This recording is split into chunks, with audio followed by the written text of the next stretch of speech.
Hello, my name is Dr. Sedgwick Harris, and I'm the 5th president of Bristol Community College. Leading up to this opportunity to be the president started a long time ago as a young person living in the small town of Albion, Michigan. My mother is one of 11. Out of the 11, I have 9 aunts. I grew up with 2 brothers, my brother John, as well as my youngest brother Jason, my mother Margaret, as well as my father John. I understood and learned very early that my friends, my family, all were parts of my growth, my development, and each and every one of them serves a part in my journey here today. I grew up with an extended family, close relatives who many of them were cousins, but they were more like brothers and sisters to me, from the Paynes to the Allens to the McMeans, Harry and Jerlene Bonner. These are my godparents. Their 2 boys, Elgin, as well as Harry Bonner Jr. The Wilson family. One special person, she's been my classmate. She's been, more importantly, my friend and my confidant, and that's Paula Langston Ware.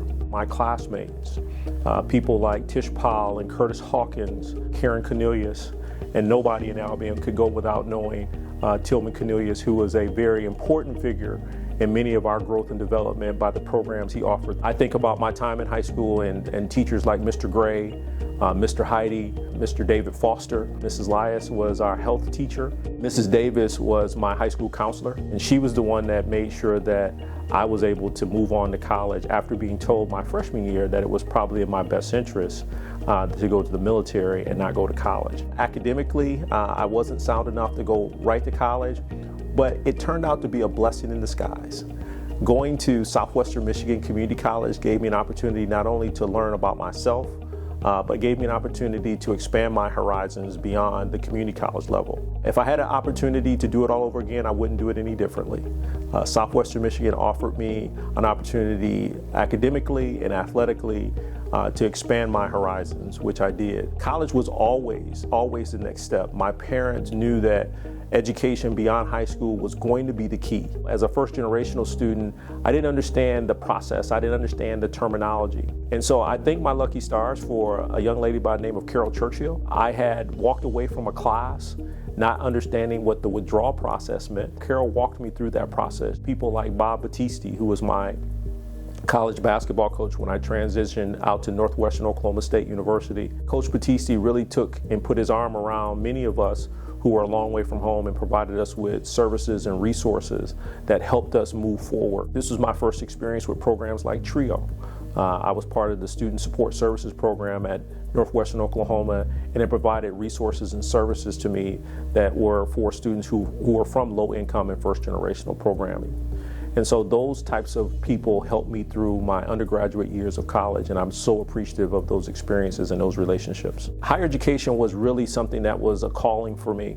There is a plaque in my office that shows a news article where I was nominated as one of the top 30 young people in the Calhoun County region. And in that article, I talked about what would you want to do when you grow up? And at that time, all I wanted to do was work in admissions. I wanted to be able to give students the opportunity to attend college, to give students the opportunity to go somewhere that maybe they were told they weren't allowed to go, or they weren't capable of going. And I knew the first place to do that was through my experience of the community college and higher education, but it started with admissions. So I was inspired by a couple different things. One, being a student who was told that they would not be able to go to college, but also the dream that my parents have. My parents had a dream for me to go on to college, and they knew that that was an opportunity for me to be able to provide for myself in any type of family that I would create. The third would be definitely my time with Mr. Bonner. He extended a lot of time and effort in exploring educational opportunities for us, exposing us to Michigan State University from the age of 12, and getting us to be on college campuses. And so those things inspired me to continue to push forward, but also pay it forward to all those students who may have been in a similar situation that would allow them to come to college. I have 2 children and a wife of 31 years. We have Cedriana Harris, and we also have Demetri Harris. Demetri didn't come in this world alone. Many of you know the story of Amaya. Maya unfortunately passed away a year into her being on earth with us. We continue to carry her legacy. We continue to move forward with opportunities to celebrate her. Kellogg Community College has a memorial scholarship in her name, and we continue to uplift her name in a very positive light. One of the most pivotal moments was the birth of my children. It gave me an opportunity to think about someone else other than myself and why education and what I did was important. I started my career at Kellogg Community College as the admissions assistant for several years before becoming the director of admissions. The students who were going to Kellogg at that time were very similar to me, first generational, low income. Many students didn't know exactly what they wanted to do with their career and their life. The first generational student population is something that I really deeply care about. I think this population is a population that sometimes doesn't have the opportunity to ask the questions.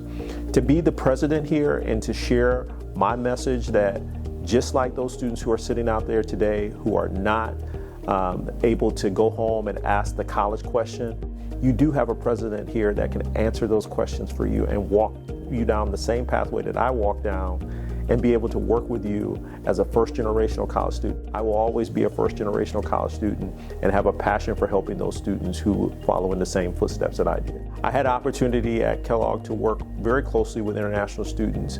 Two young ladies that I worked closely with, Veronica, who was from Kazakhstan, and Nona Atoya, who was from Armenia, were individuals who really set a precedent and shared with me how important it was to come to this country as a foreign exchange student.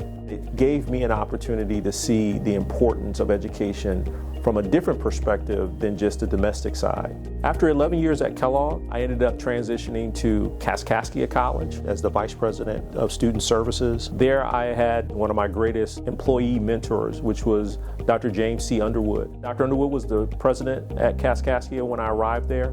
Dr. Alice Jacobs had been the previous president, and Alice and I actually both worked at Kellogg. Dr. Underwood and Roxy Underwood really took me under their wing, gave me an opportunity to learn about the community there in Clinton County, Illinois, and really blessed me with the opportunity to be the vice president. After about 5.5, almost 6 years there, I transitioned to Kishwaukee College as vice president of student services. And I worked for a president there by the name of Tom Choice. Tom taught me a lot about how academic affairs and student affairs needed to forge a strong bond and a strong relationship. He cared a lot. He cared a lot about his staff.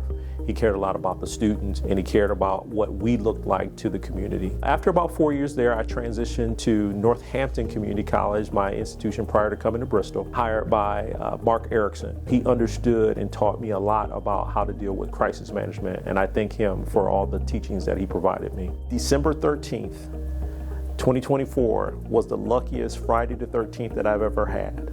When Joan called me and said I was the selected individual by the Board of Trustees, I was very ecstatic. It was a goal.